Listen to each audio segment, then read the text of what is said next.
Jack Dempsey, George Carpentier, Gene Tunney, Max Schmeling, Primo Carnera, Max Baer, Joe Lewis, Rocky Marciano, Floyd Patterson, Sonny Liston, Cassius Clay, Joe Frazier, George Foreman, Mike Tyson.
Heavyweight champions of the world, holders of sport's richest prize, the true icons of the century of moving pictures, a mirror of their age, the kings of the ring.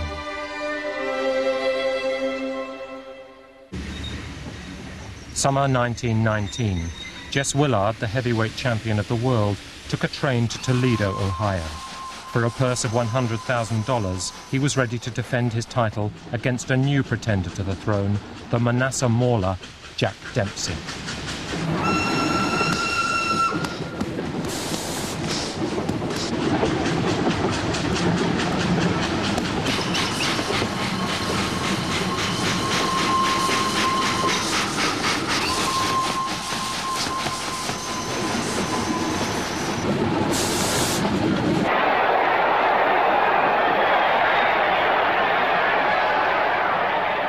Willard had held the title for 4 years. He entered the ring an overweight 245 pounds, 60 pounds heavier than Dempsey.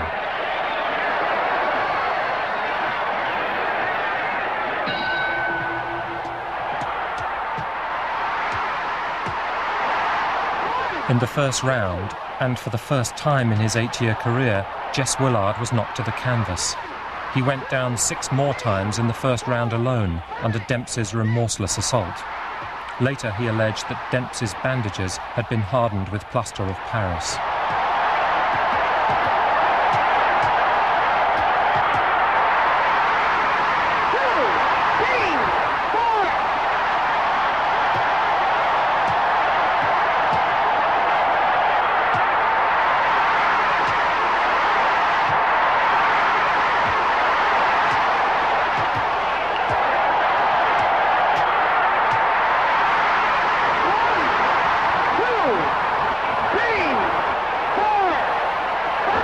After taking a merciless beating for 3 rounds, Willard couldn't answer the bell for round 4. Jack Dempsey was the new heavyweight champion of the world. He was the latest in a list including John L. Sullivan, Gentleman Jim Corbett, Bob Fitzsimmons, James J. Jeffries, Tommy Burns, and Jack Johnson.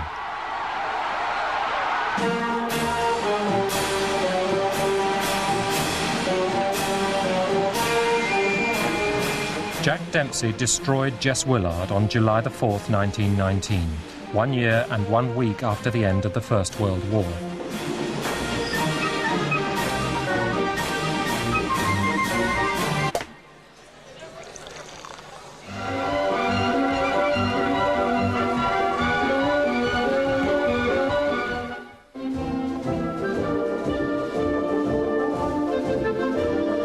The Allies who had won the war were soon to become competitors inside the ring. The Frenchman Georges Carpentier arrived to take a tilt at Dempsey's crown. Carpentier had been decorated for bravery. Dempsey was said to have dodged the draft. It was a match made in heaven by the legendary promoter Tex Rickard.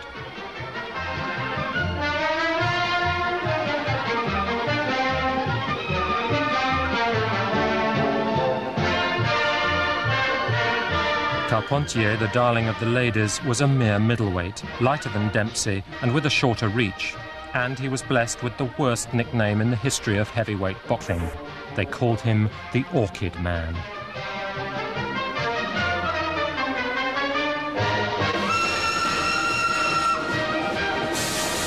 Public opinion was against Dempsey. The majority of boxing fans and sports writers favoured Carpentier, hoping that the Frenchman's superior technique would overcome the champion's ferocity.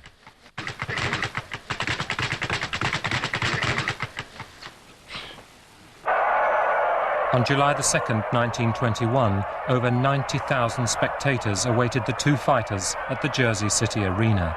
It was the first $1 million gate in boxing history.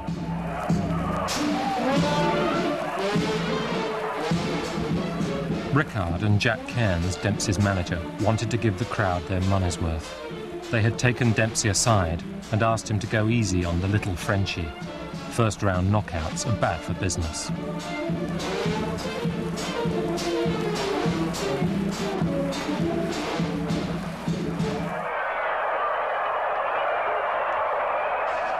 For the first time in history, the media went transatlantic. 200,000 people crowded into the Place de la Concorde to hear a barely audible blow-by-blow commentary.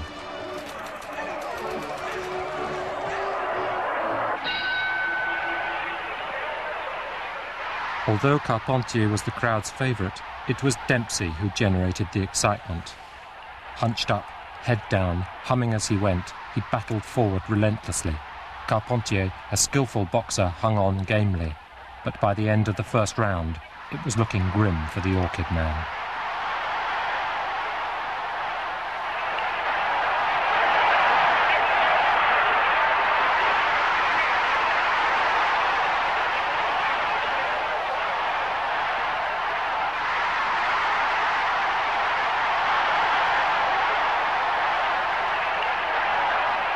In the second round, Carpentier landed solidly, staggering Dempsey.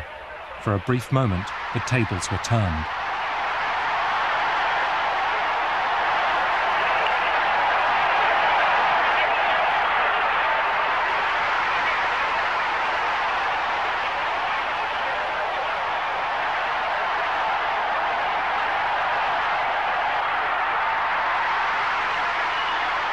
But from that moment on, it was over for Carpentier. Dempsey, no longer willing to take any risks, destroyed the Frenchman with a blistering attack in the fourth round.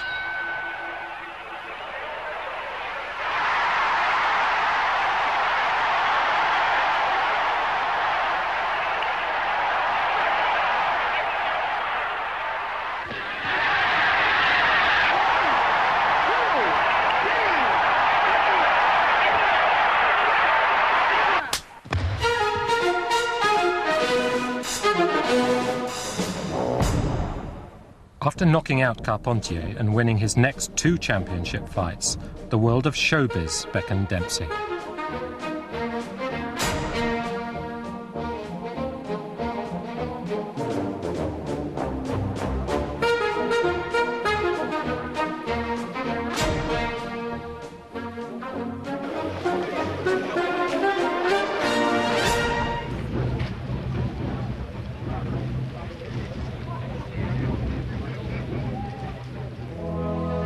Dempsey was courted by the giants of Hollywood, including the legendary director D.W. Griffith. He married the sultry actress Estelle Taylor, with whom he toured Europe. But while Dempsey was enjoying the high life, a new challenger emerged, Gene Tunney.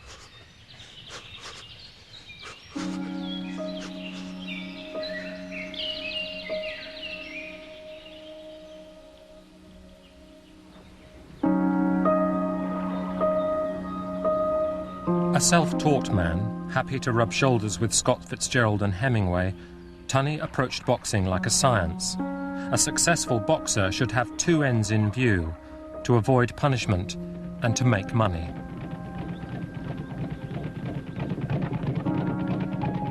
Cool and calculating, he studied films of his opponents and planned his fights with meticulous care. He also knew the value of good PR. Dempsey, returning to the ring after a 3-year absence, had met his match.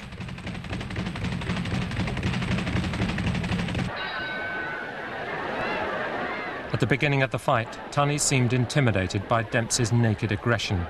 Later he said he felt Dempsey had wanted to kill him.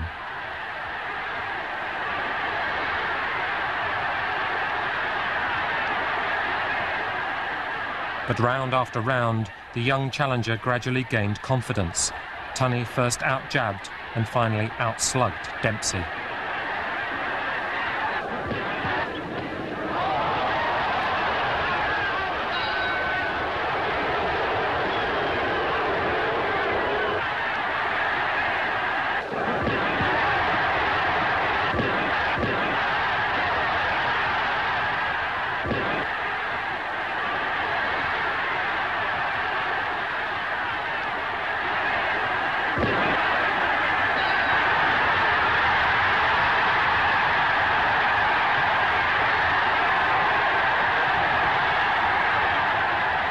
Dempsey's sportsmanship, as he warmly congratulated his young opponent, moved America. Defeat had finally won him the nation's heart. Tunney was hailed in his hometown of New York, but elsewhere it was a different story. Tunney was considered a snob. His intellectual pretensions and his hobnobbing with great writers of the time, most notably George Bernard Shaw, didn't endear him to the public. By the time Tunney and Dempsey fought again, there were no prizes for guessing the crowd's favourite.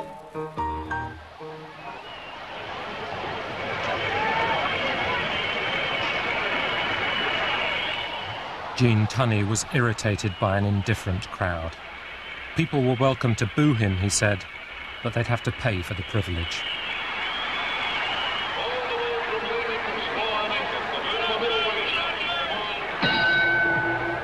In the 7th round, Dempsey knocked down Tunney with a powerful combination of blows to the head. But he refused to move to a neutral corner in accordance with the new rules, forcing the referee to delay starting his count by 5 seconds. Tunney calmly listened to the count, finally getting up at the last second. The fight later came to be known as the Battle of the Long Count.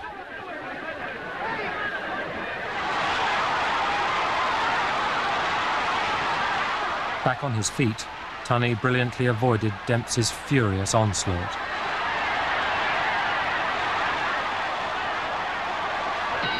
And then in the next round it was Tunney who knocked down the great Dempsey.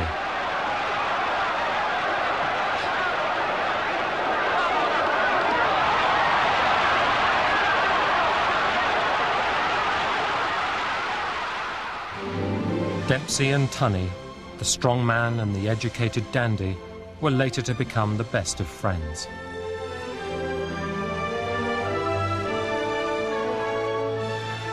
Tunney retired undefeated in 1928.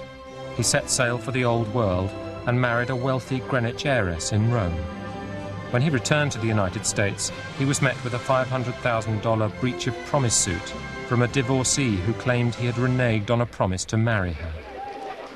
I'm going to give you a big kiss for France.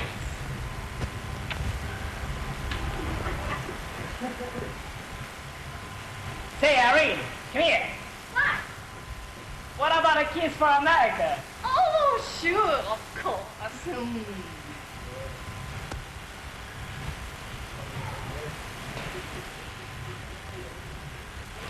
Boy! Now that Gene Tunney had relinquished the title, it was Jack Dempsey, by now a promoter, who organised the match for the succession.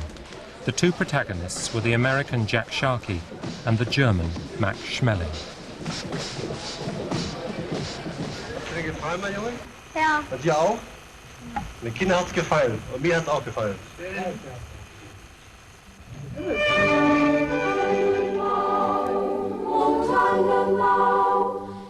Max Schmeling had won his first fight with Jack Sharkey when the American was controversially disqualified for landing a low blow. Sharkey won the next fight. Now Schmeling was determined to win back the title fair and square. And there were others too, with their own reasons for wanting him to win.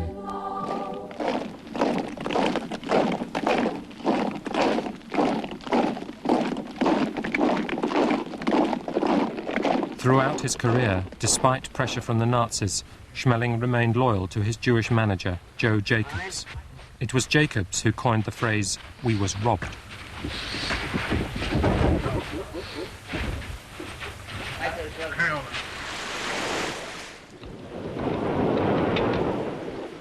Hi, bud.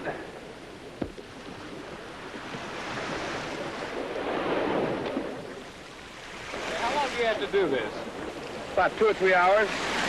Strengthens my hands, you know, makes them strong. Turn around like that, see? Boy, I'm tired, you know? To earn his crack at the title, Schmeling had first to fight the leading contender, Max Baer, the Sandcastle man.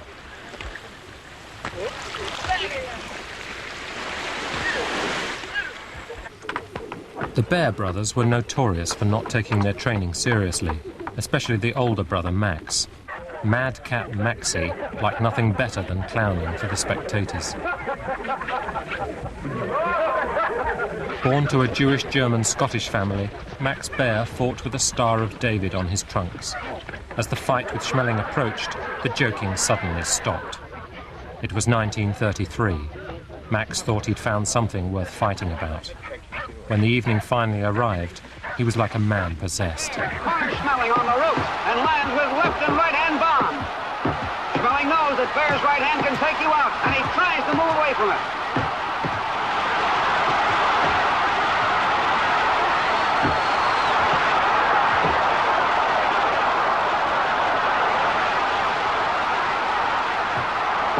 Baer sets Schmeling up with a fast left to the midsection. A tremendous overhand right. Schmeling is down.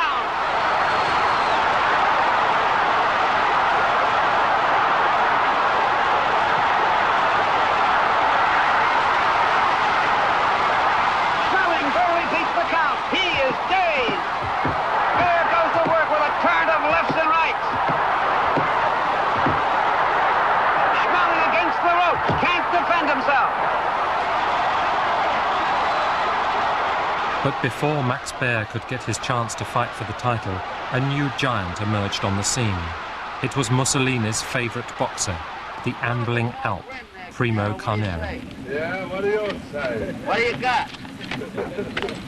Now, just one more right here. All right. Can you spare the feet, Carnera? All right. Can you spare those feet? What I mean? Carnera's American manager was the notorious New York racketeer, Bill Duffy. Say, how long have you been boxing, Primera? Oh, well, I can say 4.5 years now. 4.5 years? What did you do before you became a boxer? Oh, a little bit of everything, carpenter, almost carpenter. You never thought when you were a carpenter that you'd ever ride on a boat like this, did you? Oh, what do you mean? I expect to go back for Sunday, anyway. You did, but you probably thought you'd be on one of these boats as a deckhand, didn't you? Oh, that's all. There it is, Jimmy. Let me see what you have to win the heavyweight championship of the world with. Open them up. Take them away. But boys, there's the handle, count the money. Carnera beat Sharkey in 6 rounds, but the spoils belonged to others. His handlers took most of the money. Mussolini appropriated the glory. The ambling Alp returned to Rome to a hero's welcome. His victory had become a victory for fascism.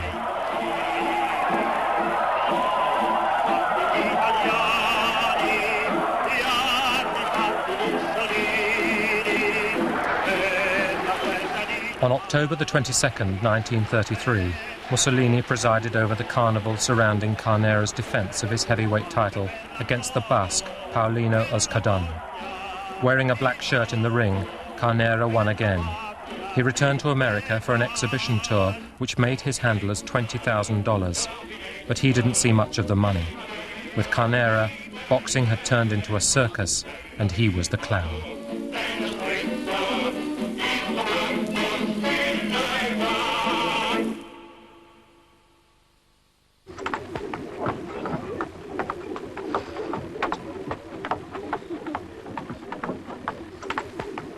He even had trouble skipping rope, but he usually beat the kangaroo.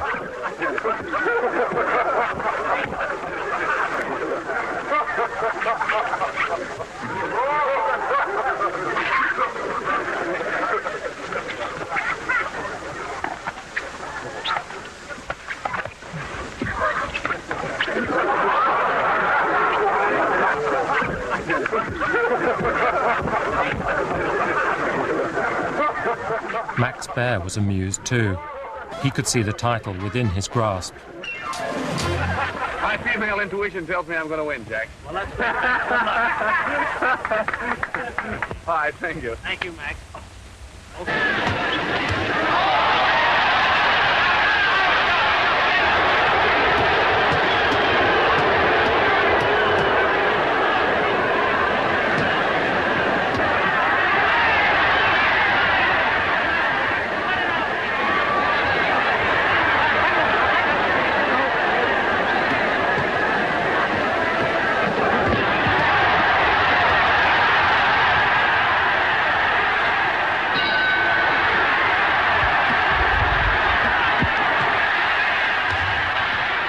The film of the fight between Bear and Carnera was a comedy hit in cinemas across the globe.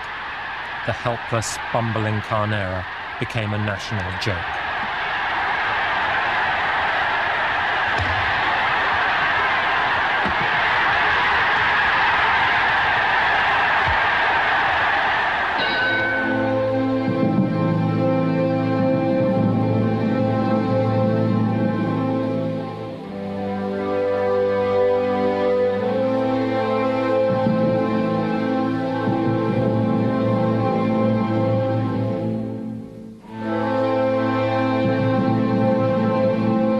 After winning the heavyweight title, Bear married one of his social workers, as he liked to call the groupies who constantly hovered around him. Barely a year later, still preferring fun and games to real training, he was defeated by the Cinderella Man, Jimmy Braddock, a 10-to-1 underdog.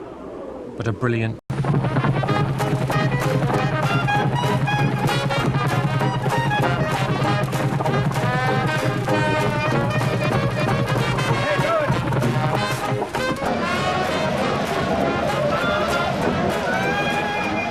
After losing to Braddock, Bear was fed as fodder to Joe Louis, the brown bomber. It was the mid-30s, the age of Franklin Roosevelt's New Deal. Joe Louis was boxing's new big deal.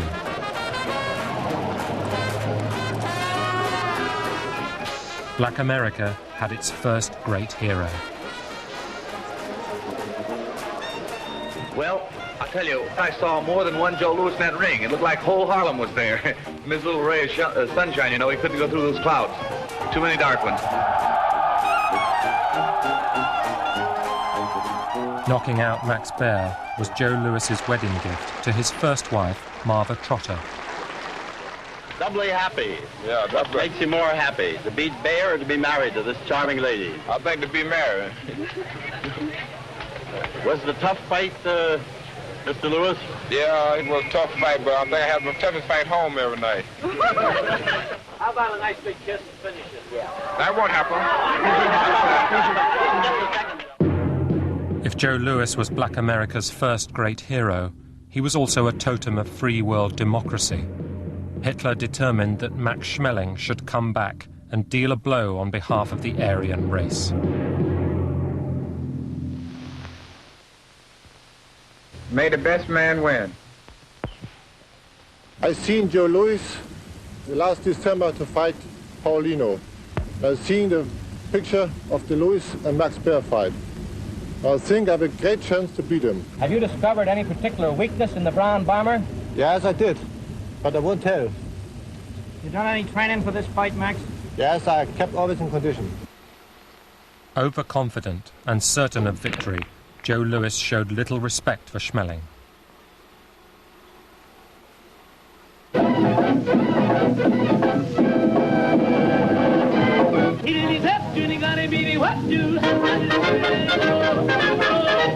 Dieses Batto, dieses Verde, und man,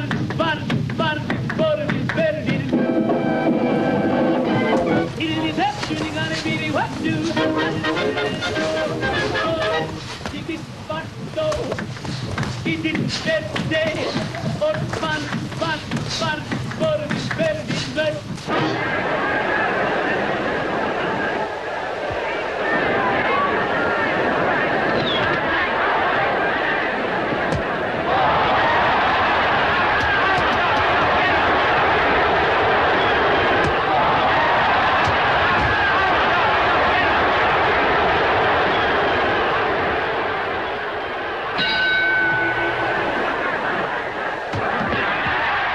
Like Gene Tunney, Schmeling always studied film of his opponent's fights to spot their flaws.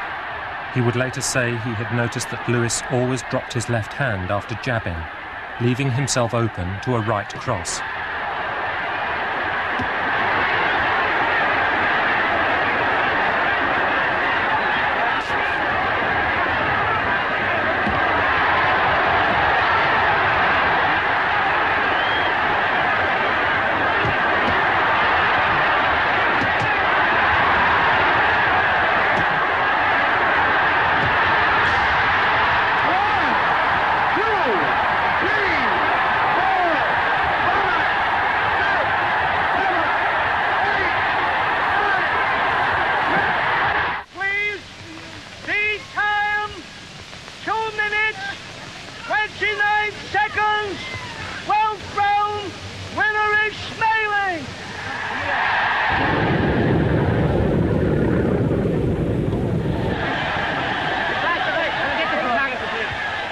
und für das Ansehen des deutschen Volkes in Amerika gekämpft haben.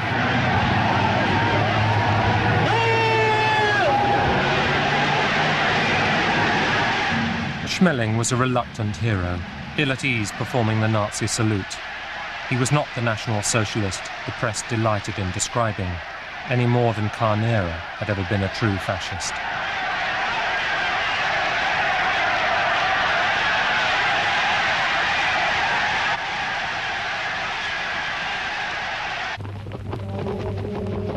For the Nazis, Schmeling's victory was a national triumph. Further glory came in the 1936 Olympic Games in Berlin, where Germany won 33 gold medals against only 24 for the United States.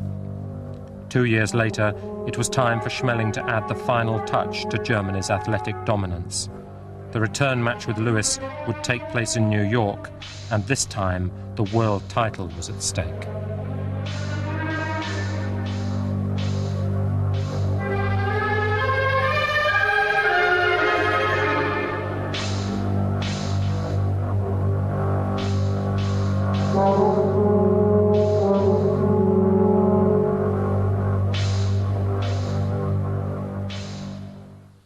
Wearing black trunks, the famous Detroit ground bomber, world's heavyweight champion, Joe Louis.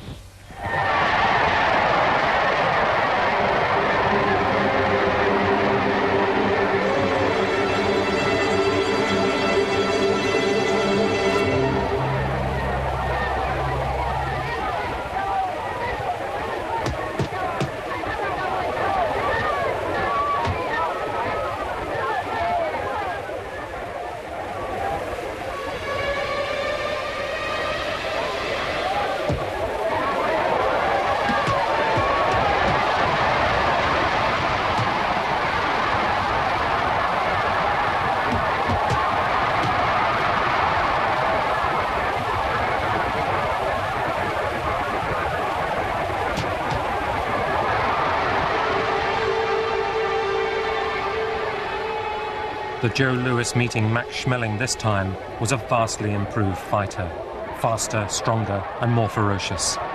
The return fight was no contest.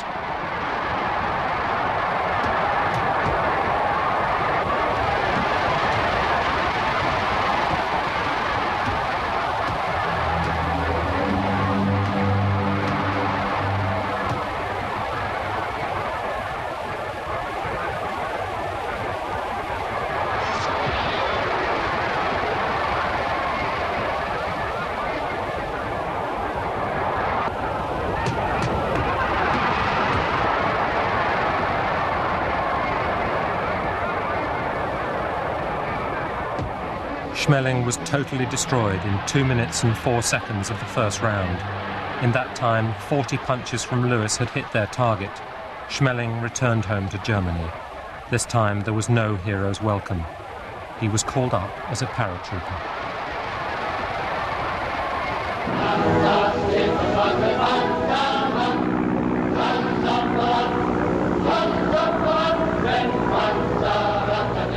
Schmeling's departure also marked the end of an era, that of the great European heavyweights. Lewis was perhaps the greatest heavyweight the world has ever known.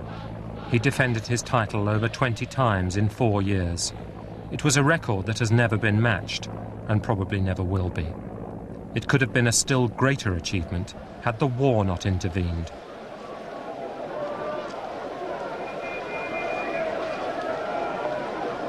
They are fighting in the front line of civilization at this moment, and they are holding that line. From America, they need tanks and guns and ammunition. From America, they will get tanks and guns and ammunition. From America, they need planes. They will get planes. Yes, from America, they need food. And from America, they will get food. Never in all our history of America faced a job so well worthwhile. Like millions of young Americans, Lewis was drafted. And of course the military didn't overlook his PR potential. This is an official message from the War Department to all you men and women who turn out equipment for our Army and Navy. I want you to meet one of the greatest fighters of all time, Sergeant Joe Lewis, a heavyweight champion of the world. Sergeant Lewis. I wish I could talk to all you folks who wakes. Shy and ill at ease, but always generous, Joe Lewis donated all the earnings from 2 of his fights to U.S. Army relief. To all you folks who work for the war, I've got an interesting job in this Army. I go around to Army camps and give boxing exhibition. Then I talk to our soldiers about training. I try to tell them all about building up big muscles. I've gone into some hard fights, but these soldiers are going in. Let's cut again. Cut it.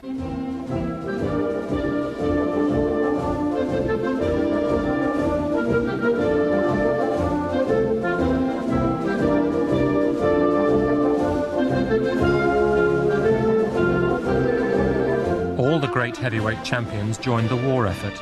True to form, Max Baer kept on clowning while he signed up for the army. Tunney headed for the Pacific, while Dempsey, the draft dodger, joined the US Coast Guard and went on wooing the cameras at the age of 50. Some people said he had a war to catch up on.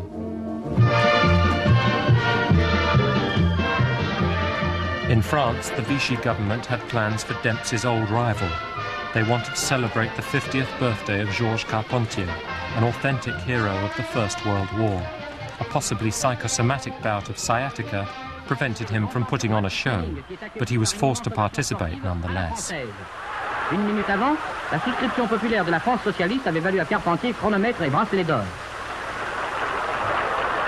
Enfin, suprême consécration, le colonel Pasco, commissaire général au sport. Want to know? Take a look at Brown Bomber Joe. That's what the well-dressed man in Harlem will wear. Content, shade of green, all knowledge back on the wall. That's what the well-dressed man in Harlem will wear. That's really all the best stuff. It'll be dead with the tin hat for old people. That's what the well-dressed man in Harlem will wear. Ain't sounded good. Joe Lewis returned to the ring, but war had robbed him of his best years. It was a sluggish brown bomber who faced Jersey Joe Walcott on the 25th of June 1948, in the midst of the McCarthy years.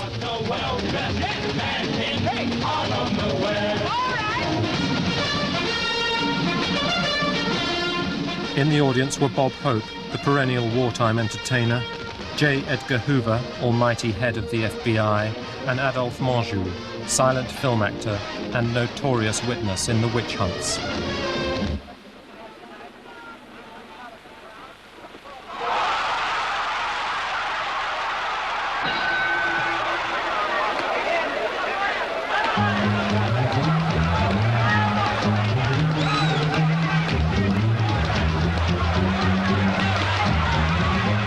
In the 11th round, Walcott was leading on points, boxing brilliantly to keep Lewis off balance.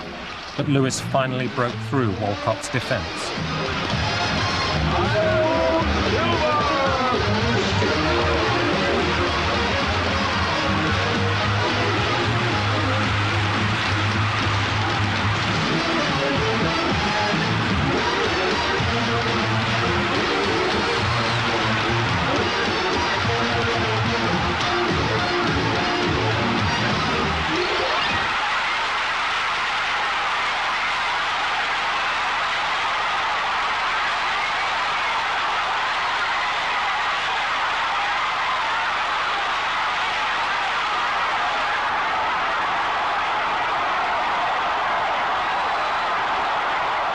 I've been champion of the world for 11 years and 3 days. I've defended my championship 25 times. I think I've been told to retire now. What are you going to do in the future, Joe? Well, what I'm going to do in the future now, relax and play a lot of golf. But Lewis didn't enjoy his retirement for long. Swindled repeatedly and harassed by tax collectors who had forgotten the champion's generosity during the war, Lewis attempted 2 comebacks. The last against a new rising star of the ring, Rocky Marciano. You have behind you a great record as a great fighter. You've always been clean, you've always been a man who gave mighty well of yourself in the ring. Rocky, you've done a good job. You're on the way up. I want good sportsmanship, good fighting there tonight. And I'm positive I can depend on both of you for it. Best of luck to both of you.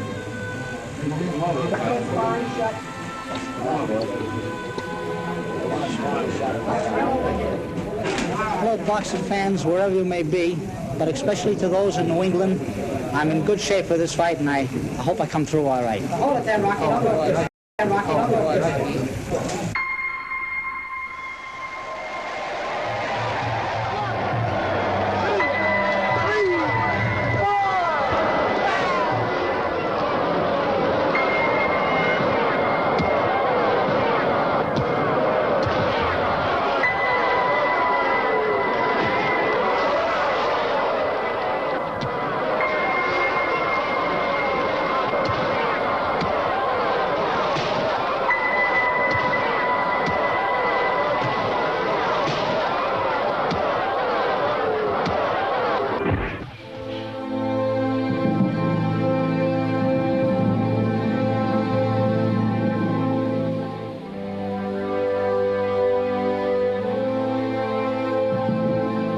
The dramatic knockout of Joe Louis marked the end of a fighting generation. In the early post-war years, the new champion of the world, Ezzard Charles, the Cincinnati Cobra, and Joe Walcott fought for the title 4 times. Walcott won the 3rd time to take the title at the age of 37. It was time for Marciano to seize the crown.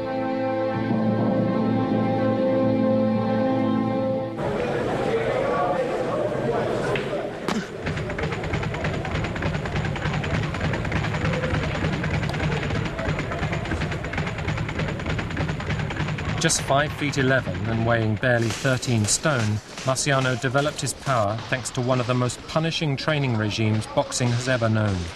He was as strong and fresh in the 15th round as he was in the 1st, and he was mean.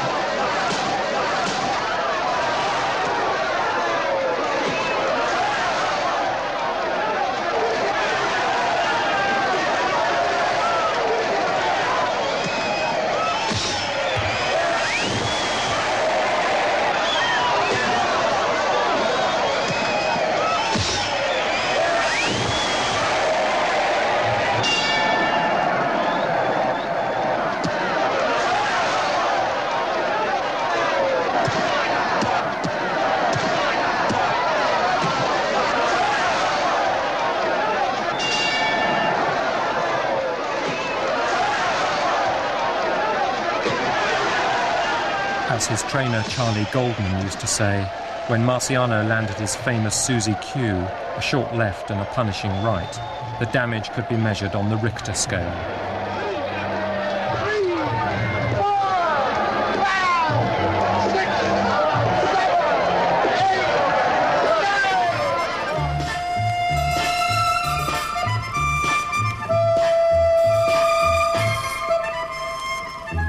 Marciano was the eldest of 6 children, and his Italian immigrant parents had settled in Brockton, Massachusetts. They say Rocky got his physical power from his mother.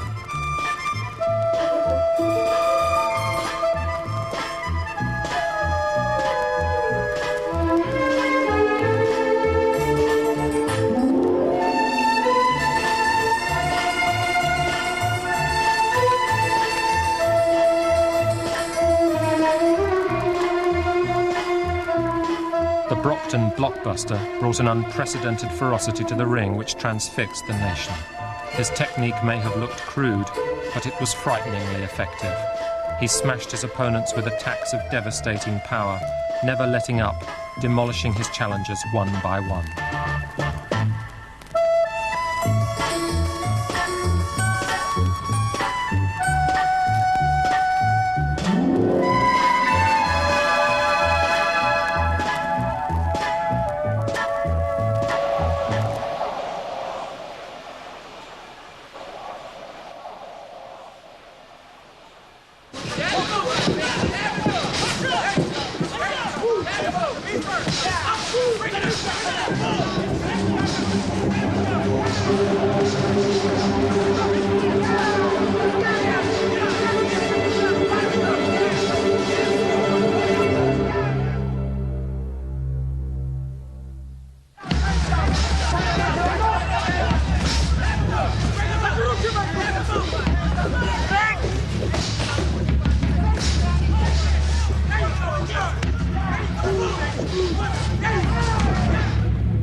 Where's the even numbers?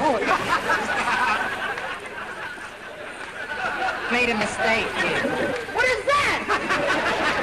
What are you, crazy? No, wait,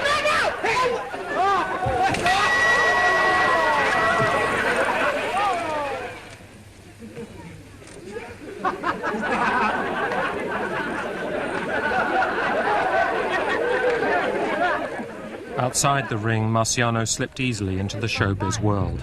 He was the perfect champion, the idol of the post-war generation. He never put a foot wrong. Oh, baby, please take me back with you. I love you, I still do.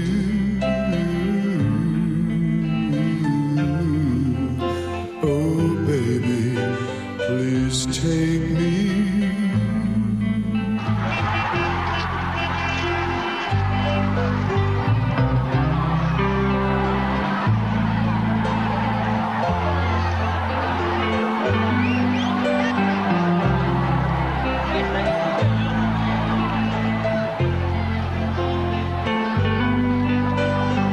Gentlemen, I would like to announce my retirement from boxing at this time.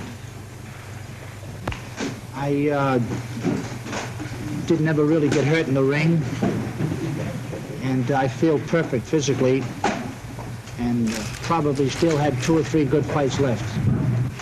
I like to profit by others' mistakes, and if Joe Louis couldn't make a successful comeback, I will not try it. Rocky, who do you think is the best contender in the ring right today for heavyweight honors? Well, I say that Archie Moore has a good chance, along with Floyd Patterson.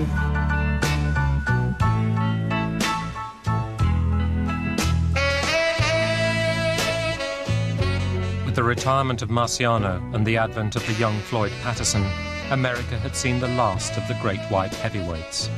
But the new black world champion appealed to everything that Americans liked in their fighters.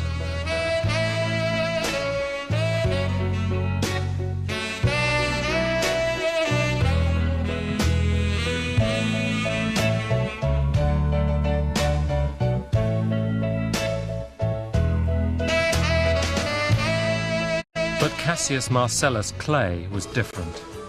In the summer of 1960, he returned from Rome to his native Kentucky after winning an Olympic gold medal.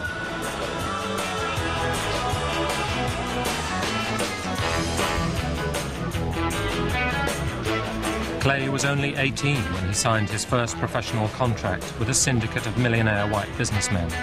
He was guaranteed $10,000 in cash, plus a salary of $4,000 a year, plus 50% of all receipts. His first opponent was a former police officer by the name of Tunney Unsacker. Cassius, how do you feel today? Pretty good. How you doing? I hear you met Don Juan today. How was he? Yeah. He wasn't too friendly. What do you have to say? He didn't even shake my hand. What are you going to do about that? Now you must fall. Whoever stands in my path at that time, either Liston or Patterson, one of them will fall. The young Clay was making a name for himself. But in the meantime, the show went on. Patterson, against the wishes of his trainer Cus D'Amato, insisted on defending his title against Sonny Liston. Liston was one of 25 children of an Arkansas cotton farmer and had learnt his craft in prison while serving a 5-year term for burglary. He had a reputation as a hoodlum with gangster connections. He was everything that Patterson wasn't.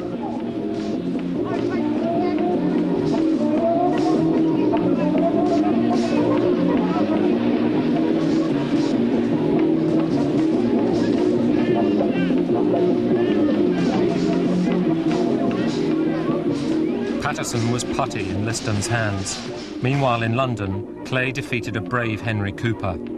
Clay's excited description of the fight signalled the opening shots of a wild publicity campaign as he approached his bout with Liston.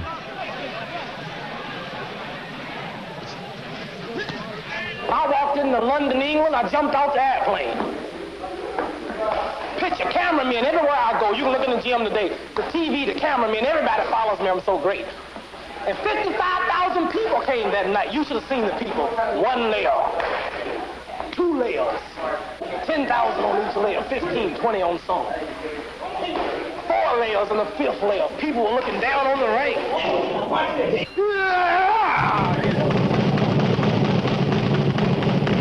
Clay comes out to meet Liston, and Liston starts to retreat. If Liston goes back an inch farther, he'll end up in the ringside seat.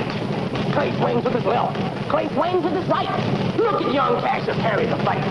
Liston keeps backing, but there's not enough room. It's a matter of time. Clay lowers the boom. Now Liston disappears from view.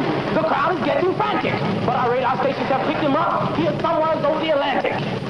Liston is still rising, and the ref wears a frown, but he can't start counting till Sonny comes down.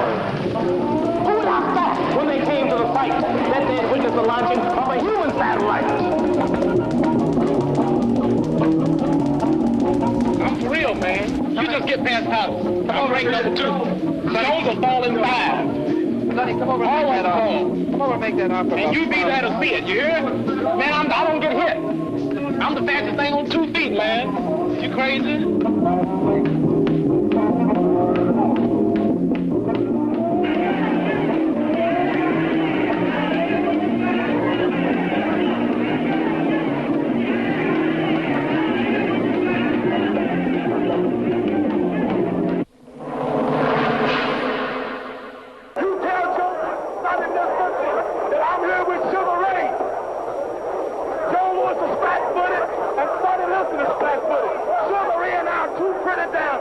On the morning before the fight, Clay had reached fever pitch. At the weigh-in, he could barely control himself. He predicted a win in 8. Liston thought 2 would be enough.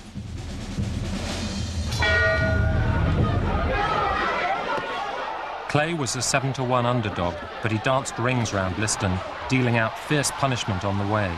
The young challenger gave the world a lesson in boxing. Liston looked crude and slow in comparison, his feet unable to keep up with an opponent 10 years his junior.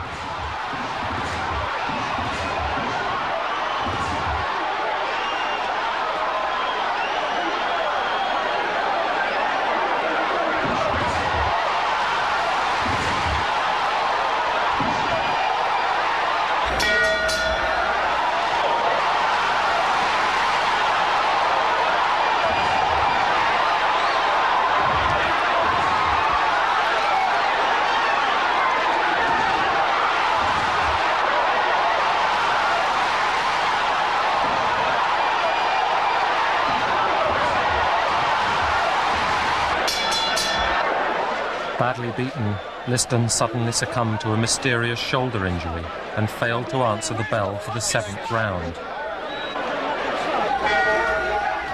Clay went into orbit.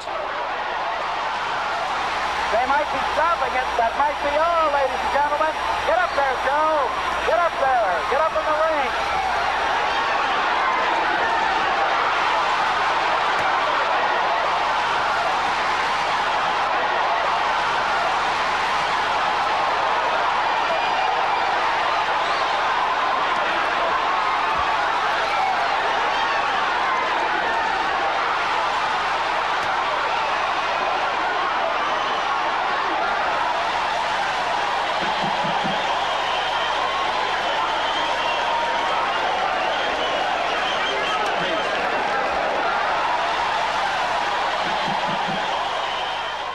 His massive self-confidence had been vindicated. He had shaken up the world, and this was only the beginning.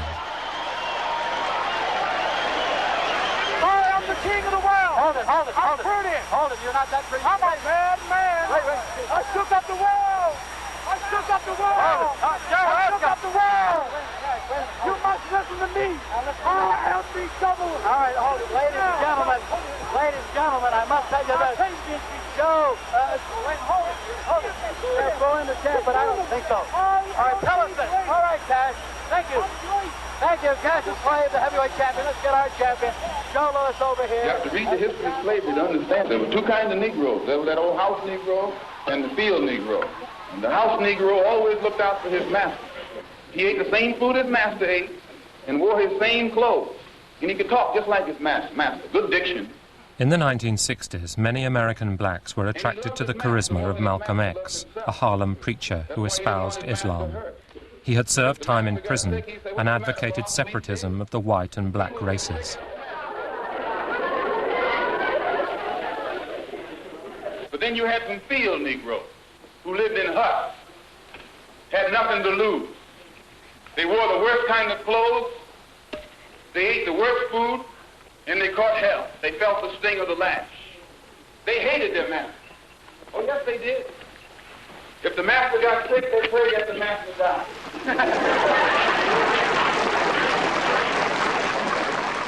Clay converted to Islam and forged an association with Malcolm X and the black Muslims. "I believe Allah has a purpose for me," said Clay. "Being the world champion is just a part of it." In 1964, he travelled to Africa, where he married Sonji Roy in a Muslim ceremony.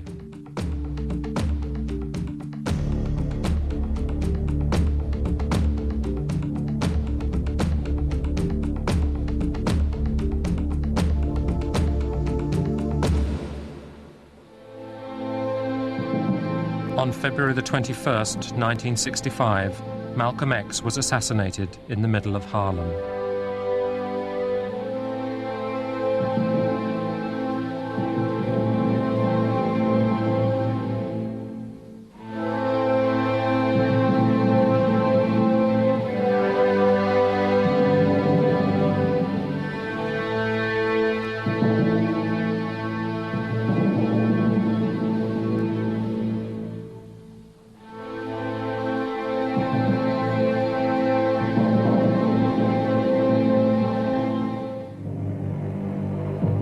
Clay dropped what he called his slave name to become Muhammad Ali.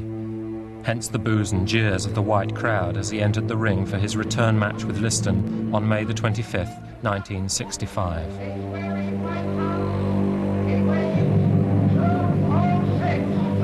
The heavyweight champion of the world, Muhammad Ali.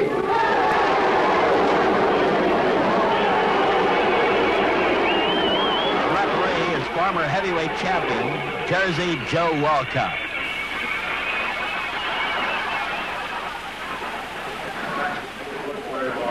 I'm not going to go with a lot of preliminaries. I know you both know the rules of Maine, so I'm in here to enforce them. So I'll say you keep your punches up, protect yourself at all times. Good luck.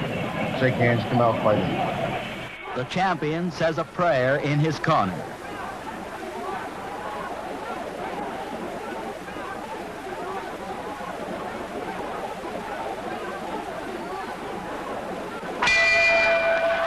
Clay takes the lead at the start.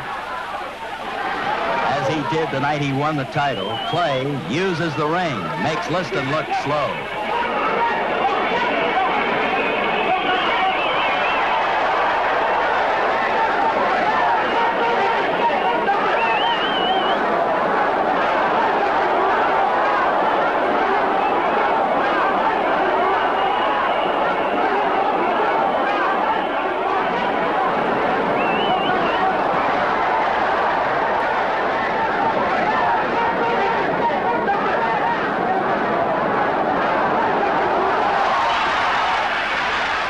It seemed to be a phantom punch that knocked out Liston in the first round.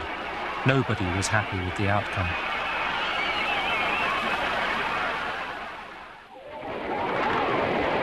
By 1965, US forces in Vietnam numbered 125,000. Muhammad Ali, like most young blacks, was drafted for military service.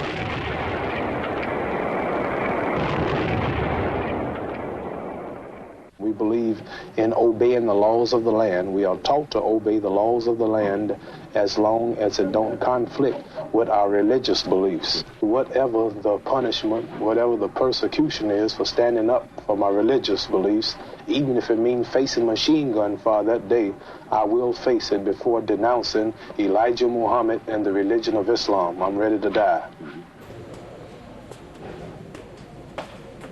By refusing to join the US Army, arguing that he saw no reason why he, a black man, should be sent away to kill yellow people, Ali shocked America. He was sentenced to 5 years imprisonment pending appeal, a $10,000 fine, and was stripped of his title.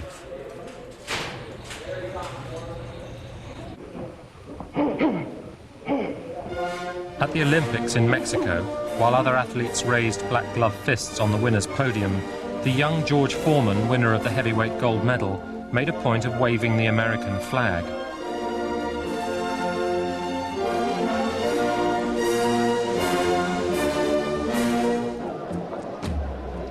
This was the decade when America took to the streets. Ali was one of the few famous black Americans who could talk to white radicals and receive a hearing. All the good cowboys ride the white horses.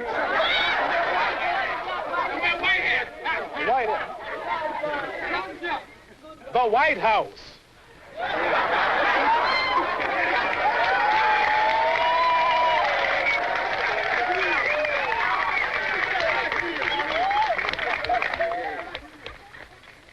Angel food cake is the white cake, but the devil food cake is the chocolate cake. Now, I'm sure if there's a heaven in the sky and the colored folks die and go to heaven, where are the colored angels? They must be in the kitchen preparing the milk and honey. Oh, that's fine. What's that? Embalming fluid. Why wait?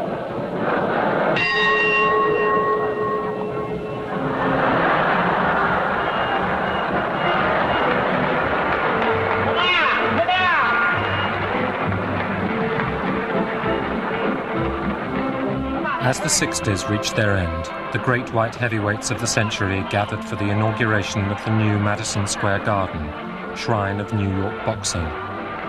Portly, but still game, Rocky Marciano, Jack Dempsey, and Gene Tunney waltzed around the ring.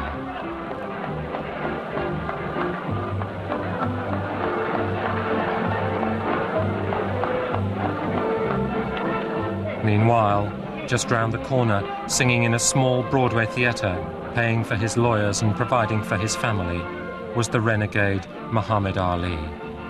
In a sky so light, it seems Snow White on one bright morning soon.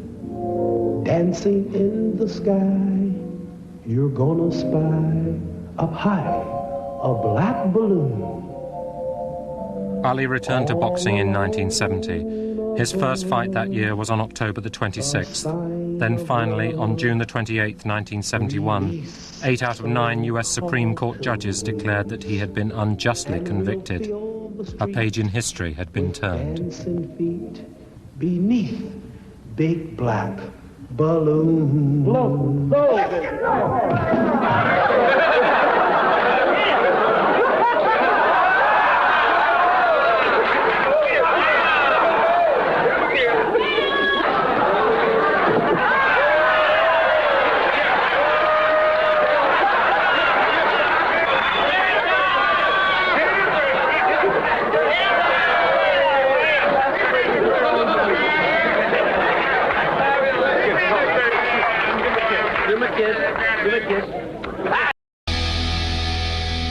After only 2 comeback fights, Ali challenged Joe Frazier, the world champion who had inherited his crown but had never fought him.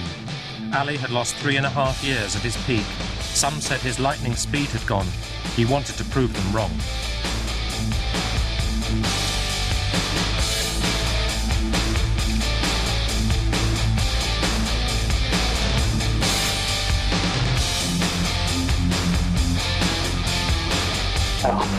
Nowhere in the world from a man that don't have no footwork to catch me. Even the welterweight. Keep the camera moving, because I'm kind of fast. Keep the camera moving. This is Joe Frazier fighting me. Punches around, see? This is Joe Frazier. He's trying to dump. He's going to catch him. And a real boxer, this is nothing but a target for a man who can stay on his toes, who can stick him. Stay off range when he don't want to punch. When he's ready to punch, move in. Stick. That's what you do a man like Joe Frazier. Back off of him. Keep boxing.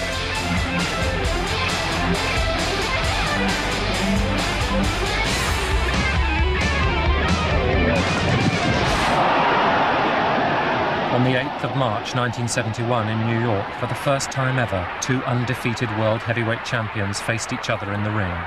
For once, Ali's doubters were proved right. The speed had slowed. The reflexes were blunted. Ali shakes his head. He's signaling to his fans that Frazier didn't hit him. Ali tells Frazier that didn't hurt. I really think the guy's kind of sick in the head with it. Because some part of the fight he rapped off and said, "Don't you know I'm God?" So he keeps saying this, you know what I mean? Every time he throw a punch, you know, "Don't you know I'm God?" And I got under some of them questions. I said, "Well, God, you're going to get whipped tonight." Both men ripping, tearing, bombing punches at each other. This is what the crowd came to see. Ali tells Joe, "Come on back." And come back he does. Ali almost goes down. Ali in desperate trouble. Ali holding on. Frazier trying to end it here in round 11.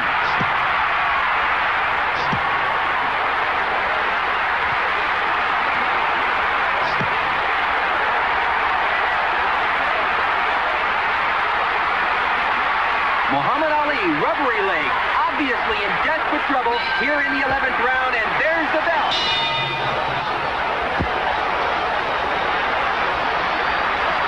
An explosive left to the jaw, and Muhammad Ali goes down. Let's watch this perfectly timed left to the jaw.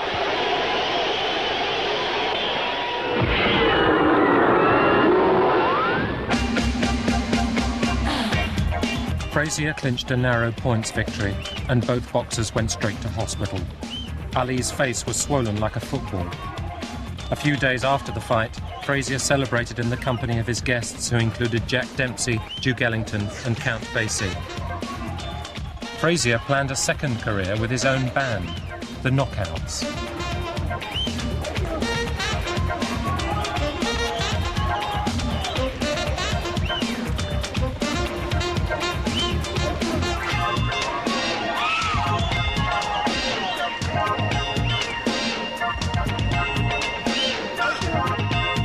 Last night he said that he didn't think you wanted to fight him again. Oh, how wrong he is, boy. You know, like right now, I don't have to, after a week or two go by, it'll all come back to me. But right now, I want to rest and go home and relieve myself of this swollen jaw. I'm going to retire till he comes back. I'm going to sing rock and roll till, let's say Muhammad Ali, what y'all call him, I call him Cassius Clay, get ready to come back. I'll retire and spend time with my band until he get ready to come back.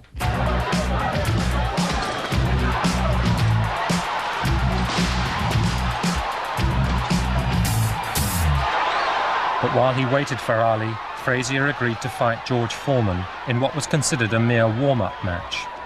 But it was Foreman doing the warming up as he pummeled Frazier like a human punch bag.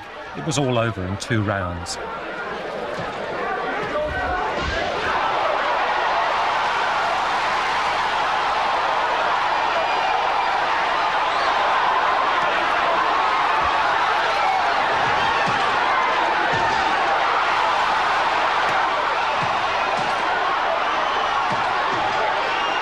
A few months later, Ali was named as challenger to the awesome Foreman, who was now widely regarded as unbeatable.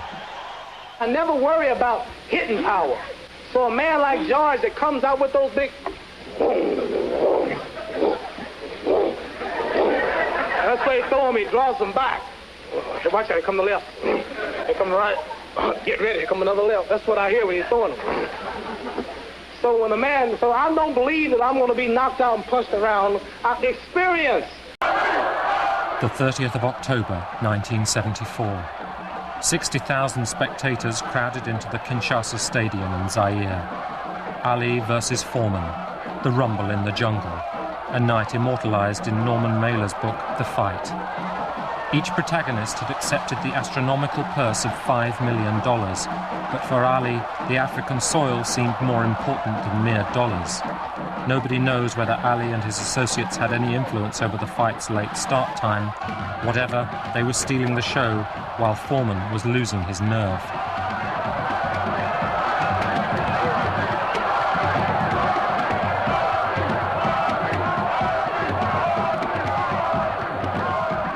Before returning to the changing room, Ali went into the ring in order to study it closely. It was rumoured that he had the ropes loosened. This was just one of the many myths that surrounded that extraordinary Zairean night. I see it in the eyes. I see fear in the eyes of all of his followers. I see fear. This was the fight that Muhammad Ali was supposed to be ended. The myth of Muhammad was supposed to fall. This was supposed to be my destruction. This was supposed to be my destruction.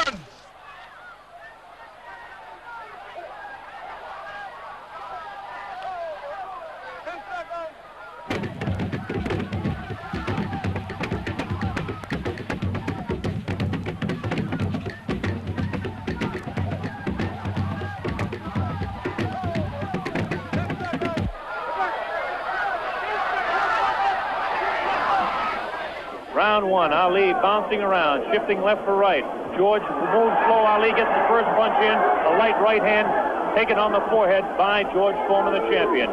Foreman moving slow, trying to stalk his man. Ali looks like he's ready to go here. He's not staying away. He's going after his man. Foreman comes in. Foreman a bit cautious in the first round, looking to drop that left hook. Working the body of Muhammad Ali. That's Ali on your right. Foreman on the left. A wild left hand thrown by George Foreman. Taken on the side of the head of Ali. The pace is tremendous in round one. George Foreman with his face for you. Ali to the left. Ali tries to tie him up. He's leaning on Foreman. Foreman with a vicious uppercut. Misses. Ticking it to the head of Ali. Ali stands back. Ties his man up. Leans on the rope. One did. Two wild right hands taken on the side of the head of Muhammad Ali. Ali continues to try to tie his man up. Zach Clayton separates them. Wild left hand, vicious hook. There's a real strong right hand just underneath the heart. And Muhammad Ali is taking some punishment now. About 25 seconds left in the round. Ali feints left, throws the straight right hand. That right hand lead has George Foreman slightly confused, but a straight left jab thrown by Foreman has Ali in the corner. Ali dances back, hangs on. What a tremendous pace in round number one. Vicious right thrown to the body of Ali. Wild right misses the head of Ali. The left taken on the glove of Ali, the right glove. Foreman pouring.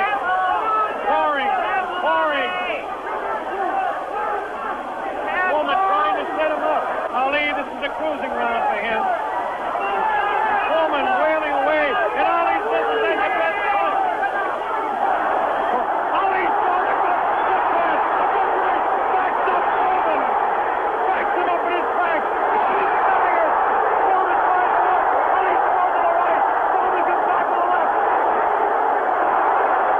Foreman hit again. Ali working to the head of George Foreman. Ali scores again with a light left hand. That time a straight left bounces the head back of Foreman. A quick short jab with the right hand bounces the head around of Foreman. Foreman looking to deliver the real heavy blows. Now he's bouncing better. Almost falls out of the ring. Muhammad Ali is bouncing around pretty good for the 24-year-old Foreman, hanging pretty tough in there. Again, I caution you to look for the one punch that George Foreman can deliver at any time. Ali, a sneaky right hand. Another sneaky right hand. This time he works over the shoulder of Foreman. It's the combination.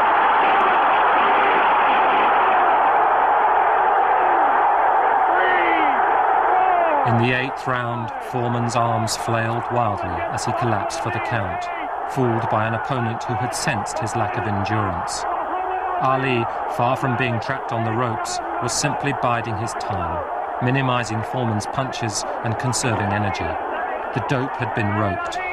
Once again, as with Gene Tunney 50 years earlier, cleverness had triumphed.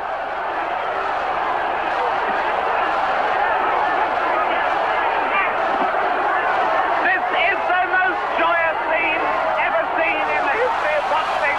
This is an incredible scene. You can't say my legs are gone. You can't say I was tired, because what happened? I didn't dance from the second round on. I stayed on the ropes. When I stay on the ropes, you think I'm doing bad. But I want all boxers to put this in the page of boxing. Staying on the ropes is a beautiful thing with a heavyweight when you make him shoot his best shots and you know he's not hitting you. I would have gave George Foreman 2 rounds of steady punching, because after that he's swinging like a sissy. He was mine. I told you I'm the real champion. I told you I'm the champion of the world.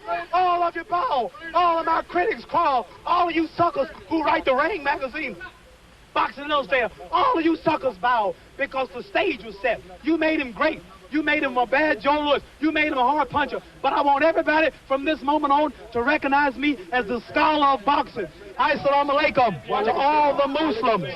Thanks to Almighty God Allah. I want all of you fans out there who believe in me, read the Muhammad Speaks newspapers, go to your local Muslim temple and learn more about the life-giving power from Allah through Elijah Muhammad that I've got. You saw all the white people, the critics, the world had me ranked to go down. This was that man, and Allah, God was with me, and this man looked like nothing.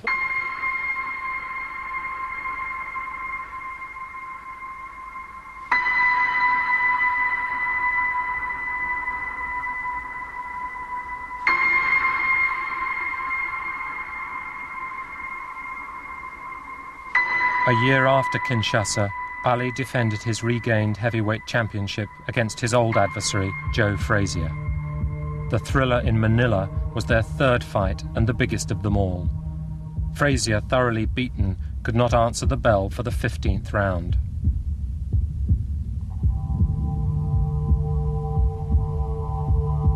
Ali, totally drained, raised a victorious arm before collapsing in the ring. The glory years were gone.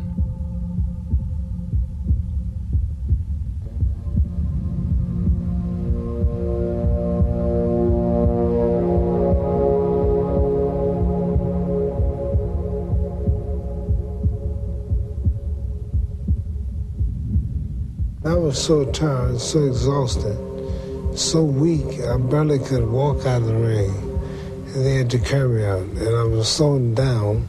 So I said that this is next to death. The only thing that could have been worse was dying. The most successful heavyweight of the 1980s was Mike Tyson. Look, just relax, Michael, relax, just relax. Just relax. Relax. Yeah, but just relax. Just relax. I'm moving first time. Yeah, just relax. I can't walk away, remember? Yeah.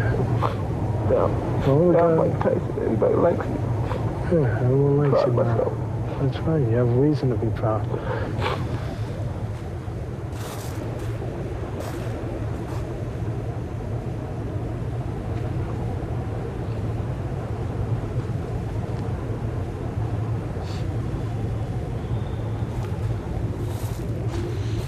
Let's go get ready for a fight. Come on. As young fighters, all the great US post-war champions had won Olympic gold medals: Patterson, Clay, Frazier, Foreman. But Mike Tyson never made it to the Games.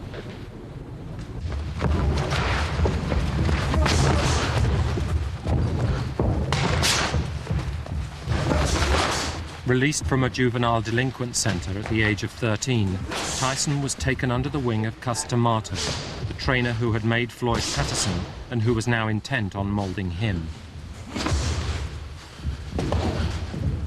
Hands up when you pull out.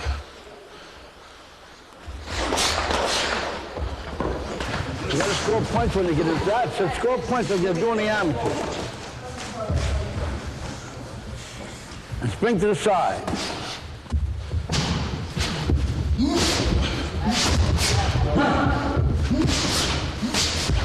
Move your head, move your head. Move your head. See that?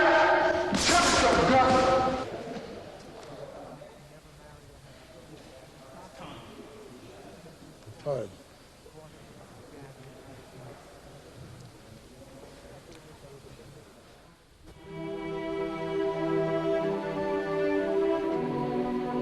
D'Amato died on November the 7th, 1985. He had been like a father to Tyson, and the loss affected him deeply. On November the 22nd, 1986, Tyson fought Trevor Berbick for the WBC title. It was Berbick who had defeated Muhammad Ali 5 years earlier in Ali's final fight. Aged just 20, Tyson demolished Berbick to become the youngest world heavyweight champion in history. If you get in close and I tell you to break your stop punching and step back clean. Any question from the challenger or chief second? Any question from the champion or chief second? All right, let's get it on, come on.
Mr. Tyson.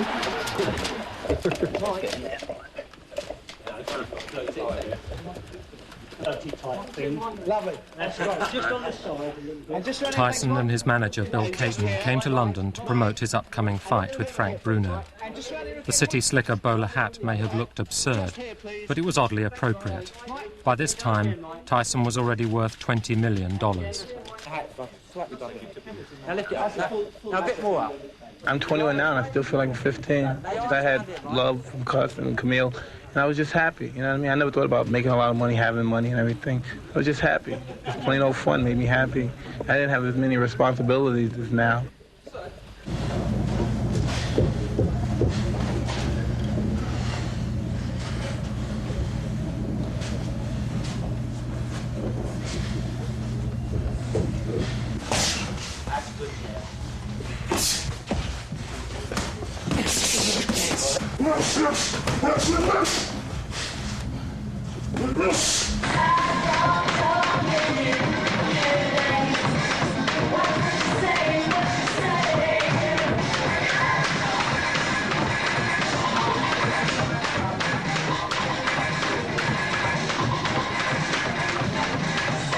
In the 1980s, TV rights meant that even more money could be made from boxing. There were now 3 heavyweight titles. Tyson beat Bone Crusher Smith to win the WBA title and defeated Tony Tucker to win the IBF title. Tyson became undisputed heavyweight champion. I'm going down in history, not Mike Tyson. He go down in history as a SOB. If he do happen to win the fight, down the line, he's going to destroy himself. But sometimes a great old fighter who appears to be shot can pull together one big effort. Look at Larry Holmes. Look at the jab right here. Look at the jab. It's starting to stick out and snap. The former champion, Larry Holmes, came out of retirement at the age of 38 to challenge Tyson. At the beginning of the fight, Holmes boxed superbly, but Tyson was determined to crush him. Bring out to him, let's go. You got the whole stroke. That was a right hand, and down goes Holmes from a crashing right hand. The old Larry Holmes would always get up and fire back. It wasn't against a guy who was a tremendous finisher. It will take every bit of savvy that this man has. Tries to fight back. Still 40 seconds left.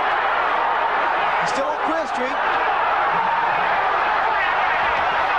And took another big right hand. 30 seconds left. Tyson just looking for the one shot. Whoa.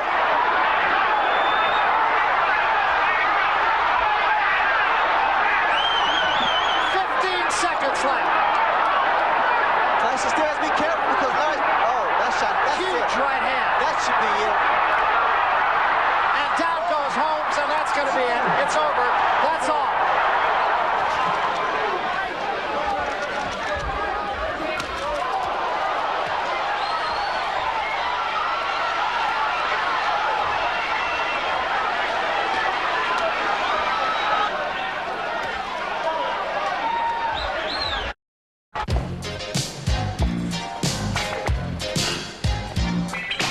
The soap opera star Robin Givens entered Tyson's life. The king thought he had found his queen. I could tell you that a person very close to us, he offered him money, $50,000, to help us get a divorce. He said he'd stop at nothing less than our getting a divorce. This is like something out of Dynasty. With Givens, Tyson moved into a glitzier circle. And it was around this time that the boxing overlord Don King began to wield his influence. Power, power, power.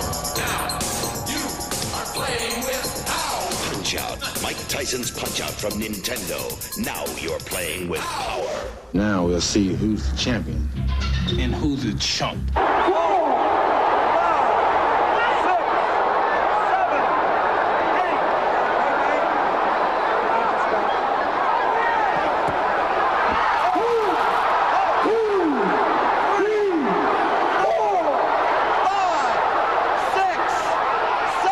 Tyson confirmed his dominance with a first-round defeat of Michael Spinks. But he was beginning to lose the plot in and out of the ring. There were attacks, rows, accidents or suicide attempts, and divorce.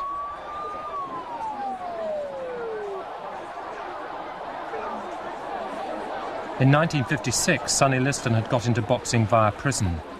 Soon, Tyson, Trevor Berbick and others would show that the reverse journey was just as feasible. Times had changed, and so had boxing. On the 25th of February 1989, Tyson beat Frank Bruno in Las Vegas, but there were already signs that he was not the boxer he had once been. Bruno had staggered Tyson in the first round, and the once invincible champion was beginning to look like a mere mortal.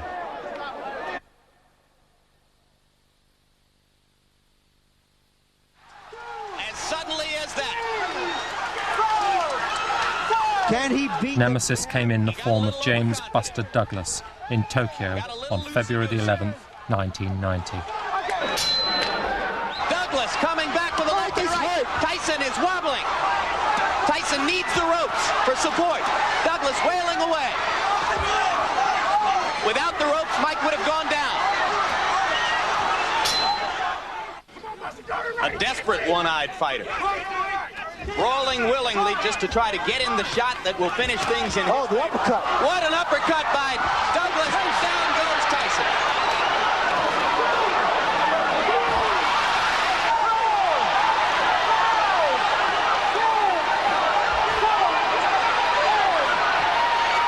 It's over. It's over. Mike Tyson has been knocked out.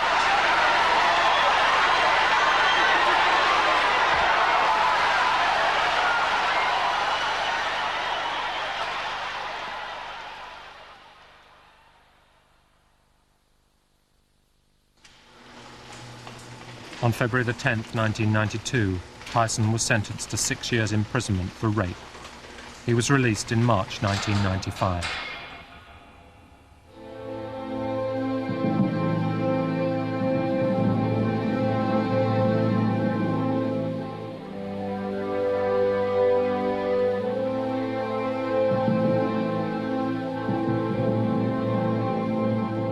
The magnificent Ali is mentally shattered and suffering from Parkinson's disease.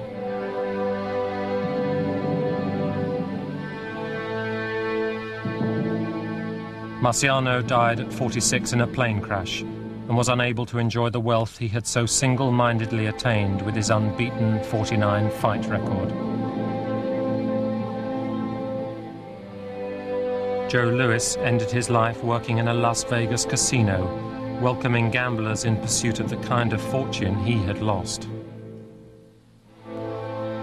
Max Baer suffered a heart attack in a Hollywood hotel. To the waiter who asked if he wanted to see the house doctor, he replied, "I'd rather see a people doctor."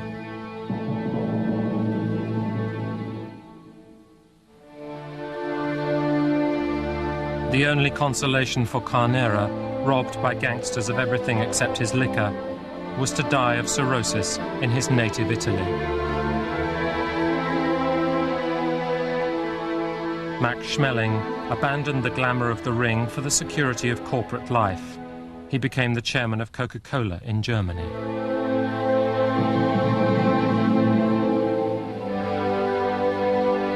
Tunney and Dempsey, friends to the end, lived into old age to show that kings could benefit from their conquests. Kings of the Ring.